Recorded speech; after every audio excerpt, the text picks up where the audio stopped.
പ്രചാരണത്തിനായി പ്രധാനമന്ത്രി നരേന്ദ്രമോദി നാളെ കേരളത്തിലെത്തും. നാളെ പാലക്കാട്ടും തൃശൂരിലുമാണ് റോഡ് ഷോകൾ നടക്കുക.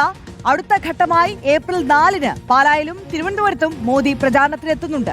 പാലാ, പൂഞ്ഞാർ, കാഞ്ഞിരപ്പള്ളി, വൈക്കം മണ്ഡലങ്ങളിലെ പ്രചാരണത്തിന്റെ ഭാഗമായുള്ള റാലികളാണ് പാലായിൽ നടക്കുക. കേന്ദ്ര ആഭ്യന്തരമന്ത്രി അമിത്ഷാ ഈ മാസം 31-ന് തിരുവനന്തപുരത്തെ വിവിധ പ്രചാരണ പരിപാടികളിൽ പങ്കെടുക്കും.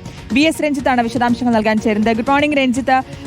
ഈ NDA ക്യാമ്പിന് ആവേശം പകരാനെത്തുന്നു പ്രധാനമന്ത്രി. ഇന്നിപ്പോൾ നാളെ എത്തുന്നത് 2 ജില്ലകളിലാണ്. നാളത്തെ പ്രചാരണം അടുത്ത ഘട്ടത്തിൽ ഏപ്രിൽ 4-ന് അല്ലേ?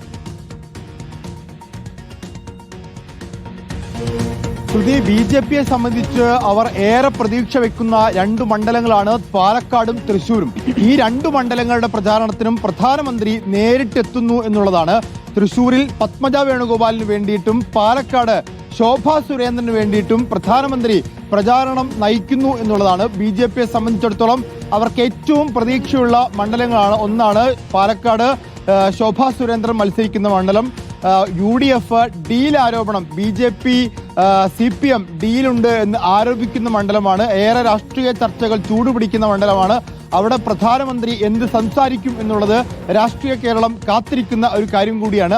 അതോടൊപ്പം തന്നെ കെ കരുണാകരന്റെ മകളായിട്ടുള്ള കോൺഗ്രസ് ക്യാമ്പിൽ നിന്ന് ഇവിടെ എത്തി BJPയിലെത്തി മത്സരിക്കുന്ന പത്മജ വേണുഗോപാലും അവരുടെ മത്സരവും ഏറെ കൗതുകമുള്ള ഒരു മത്സരം കൂടിയാണ്. കാരണം കഴിഞ്ഞ തവണ അവിടെ കോൺഗ്രസിന്റെ സ്ഥാനാർത്ഥിയായി മത്സരിച്ച് കുറഞ്ഞ വോട്ടുകൾക്കാണ് പത്മജ പരാജയപ്പെട്ടത്. ഇത്തവണ പത്മജ തൃശൂരിൽ താമര വിരിയിക്കുമോ എന്നുള്ളതാണ് വലിയ ആശങ്കയുള്ള അല്ലെങ്കിൽ വലിയ കൗതുകമുള്ള മറ്റൊരു കാര്യം എന്ന് പറയുന്നത്. അതോടൊപ്പം വരും ദിവസങ്ങളിൽ പ്രധാനമന്ത്രി വീണ്ടും എത്തുന്നുണ്ട്. അത് പാലായിലാണ്. വൈക്കത്തെയും പാലായിലെയും പൂഞ്ഞാറിലെയും പ്രചാരണങ്ങൾക്ക് വേണ്ടി പാലായിൽ പ്രധാനമന്ത്രി എത്തുന്നു. പ്രധാനമന്ത്രി മാത്രമല്ല, ആഭ്യന്തരമന്ത്രി അമിത്ഷായും അതിന് പിന്നാലെ തന്നെ കേരളത്തിൽ എത്തുന്നു എന്നുള്ളതാണ്.